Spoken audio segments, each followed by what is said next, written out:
teman-teman, selamat datang dan kembali lagi di channel Editing Production. Buat teman-teman Editing Production dimanapun berada, pada kali ini saya ingin sedikit bercerita kisah perjalanan hidup saya dari umur 16 tahun sampai umur 35 tahun lah ya. Banyak pengalaman-pengalaman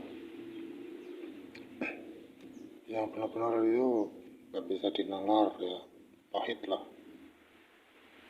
Saya sadar itu baru ada 2 tahun lah ya, saya sadar berpikir rasional itu ya baru saja dua tahunan ya. Cuman untuk berbagi di YouTube memang baru di akun ini saja ya. Saya bagikan pengalaman 2 tahun ini, saya bagikan di channel ini ya, Editing Production. Dan saya ingin bercerita sebelum saya berpikir rasional. Dulu tuh saya sering digoblokin orang ya, ternyata saya baru sadar itu. Seperti banyak kata-kata sedekah, terus berkah, kata-kata seperti berkah itu sendiri ya, hidup kan. Itu saja sih saya ingin saya bahas adalah antara berkah itu, salah satunya berkah, bukan antara ya, salah satunya adalah berkah itu ya. Nah, ini ada kisah unik sekali ya, sangat unik. Kalian nanti pasti tertawa mungkin, jujur ya, tertawa nanti. Kalian bisa tertawa kalau menyimak kisah saya ini ya. Di saat itu kan saya ini kan cuman lulusan SD, SMP, saya kelas 2 langsung keluar ya, karena nggak mampu, orang tua tidak mampu untuk membiayai ya. Dan saya tidak mendapatkan beasiswa waktu itu, memang tidak ada bantuan lah ya, tidak mendapatkan bantuan. Orang tua tidak mempunyai tempat tinggal, tidak mempunyai ekonomi yang jelas ya, tidak punya tempat tinggal, sawah tidak punya, garapan pertanian juga tidak punya ya, ekonomi ya. Pendapatan itu dari becak, orang tua saya itu dari becak. Nah, akhirnya saya sekolah itu cuma sampai kelas 2 SMP teman-teman. Ini saya cerita apa adanya, tidak dibuat-buat ya, cerita apa adanya. Nah, di masa tahun ayah saya ya, bapak saya itu kan di saat saya umur berapa itu sudah tidak ada, sudah meninggal dunia lah ya, meninggal dunia umumnya seperti itu, sudah tidak ada. Dan saya tumbuh sendiri ya, di lingkungan yang mayoritas Islam ya, mayoritas beragama. Saya sendiri, orang tua saya sendiri adalah yang menekuni agama itu dan jadi orang alim lah ya, jadi orang alim. Dan saya itu ya mengikuti jejak beliau gitu ya, beliau mengikuti jejak orang tua. Tapi ada unik gitu ya, dari setiap motif pencerahan dalam kerohanian itu saya menyimak betul-betul gitu. Contoh saja yang saya alami waktu itu, saya sebagai pedagang keliling, pedagang somai dengan pendapatan per hari 25.000, kadang cuma 20.000. Di saat ekonomi lagi nggak bagus seperti itu, tiba-tiba datanglah seorang dengan berkata ya, rezekimu kayaknya nggak berkah itu, kok nggak maju-maju itu, kok nggak berkembang, apa rezekimu mungkin nggak berkah. Kita cari, padahal kalau di nalar gitu kan Saya sebagai pedagang apa aja ya gak berkah ya. Kalau yang dia maksud adalah mengembangkan dari penghasilan itu, penghasilan yang cuma 20.000 terus suruh berkembang itu ya sulit gitu ya. Kalau 20.000 yang saya alami aja itu diputar lagi ya, diputar lagi untuk belanja dagangan, untuk belanja kebutuhan pokok hari-hari. Paling nabungnya 2.000, 3.000 gitu. 2.000 lah bisa, paling banter per hari 2.000. Kadang malah nggak bisa nabung sama sekali. Ya kan kebutuhan orang itu naik turun tiap hari itu naik turun.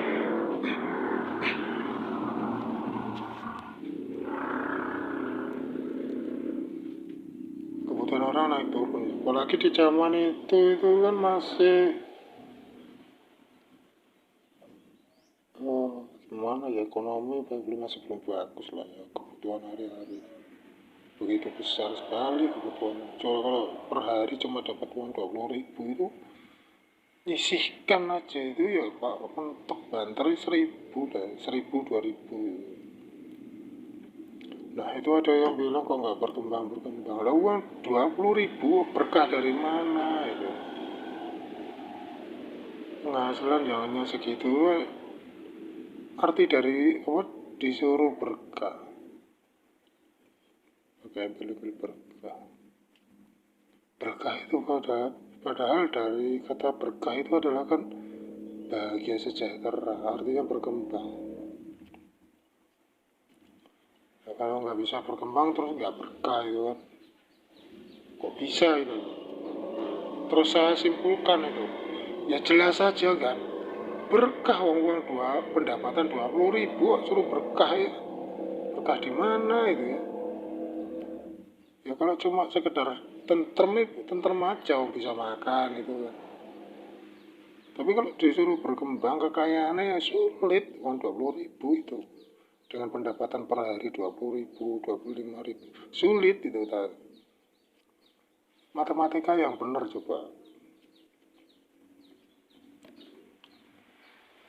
Terus ada lagi ya, saya ganti profesi tuh, ganti profesi demi profesi, ganti lagi ya, karena memang dagang itu kan tahu sendiri lah ya, yang namanya dagang itu kadang itu kalau memang benar-benar udah sepi itu kan ya bikin otak jadi kritis, ya udah ganti profesi ya. Waktu itu saya langsung ganti profesi sebagai tukang bangunan atau kerja di proyek. Nah itu juga dapat kendala waktu kerja kerja apa namanya, pekerja lepas ya, seperti kerja proyek itu kan kerja lepas ya. Nah itu kerja 1 minggu 2 minggu atau besarnya 1 bulan, liburnya atau nggak kerja, kita nggak dapat kerjaan kadang sampai 3 bulan itu. Kerja 1 bulan, nganggurnya 3 bulan. Nah, pas di saat nganggur dikatakan lagi nggak berkah, apa yang kamu usahakan tuh nggak berkah. Oh kita usahanya cuma itu kok, ya nggak berkah lah. Kecuali saya lulusan S1 ya, terus jadi dosen atau apa ya bisa itu berkah. Kita cuma lulusan SD, keterampilannya cuma di bidang proyek, bidang bangunan, yang kadang kerja kadang enggak ya. Mau ngembangin bisnis kok nggak punya modal ya, daripada banyak dalil itu lebih baik beri bantuan materi. Jangan hanya beras 1 kilo 2 kilo, beras 1 kilo 2 kilo terus kamu nyuruh cari pekerjaan. Waduh, mampus saja sendiri gitu loh. Kalau pelit itu jangan banyak gaya, jangan banyak dalil itu. Itu kalau dasar pelit itu gak usah banyak dalil itu. Itu bukankah kita ini kan satu agama, satu saudara. Kalau ada temennya yang memang butuh bantuan, bantu dengan materi, dukung sepenuhnya untuk bisa berkembang. Itu jangan cuma bantu beras 1 kilo 2 kilo ya, habis berasnya besok lapar lagi. Masa kita beras 1 kilo 2 kilo terus Anda berpikir coba nanti bisa berkembang apa enggak. Yang beras 2 kilo suruh berkembang maksudnya piye kon muter-muter keliling cari kerjaan. Waduh, berpikir itu yang matematika itu yang bener tuh. Kalau pelit ya pelit aja gitu, gak usah banyak ini itu kayak cincong atau dalil itu gak usah gitu loh. Itu kisah saya itu nyata, pahit gitu, pahit itu lah. Baru 2 tahun ini ya, pokoknya baru 2 tahun ini saya baru bisa berpikir rasional. Maka dari itu saya sudah bisa berpikir rasional. Saya menjelaskan pengalaman-pengalaman saya sebelum saya itu bisa berpikir rasional itu. Saya menjelaskan di sini itu cuma menjelaskan kisah-kisah itu. Jangan jadikan makar ya. Ini sengaja saya upload ya, biar orang itu tidak itu loh, tidak apa ya, tidak seenaknya sendiri ya, tidak seenaknya sendiri mengambil manfaat itu ya, mengambil manfaat dari orang-orang yang belum mengerti apa-apa itu maksud saya di situ. Jangan bila perlu dibantu, jangan malah dimanfaatkan. Kalau Anda itu memang manusia ya, kalau kita memang manusia yang dimanusiakan, padahal kita ini adalah golongan dari hewan atau binatang ya toh. Jadi kalau sudah dimanusiakan ya harus berkemanusiaan gitu, harus berkemanusiaan yang beradab gitu. Jadi bukan, kalau beradab ya sesungguhnya yang beradab gitu, punya rasa kemanusiaan yang sesungguhnya, jangan berpura-pura itu ya. Saya kira itu saja teman-teman. Terima kasih sudah menonton video ini. Jangan lupa terus dukung saluran ini dengan cara like dan subscribe.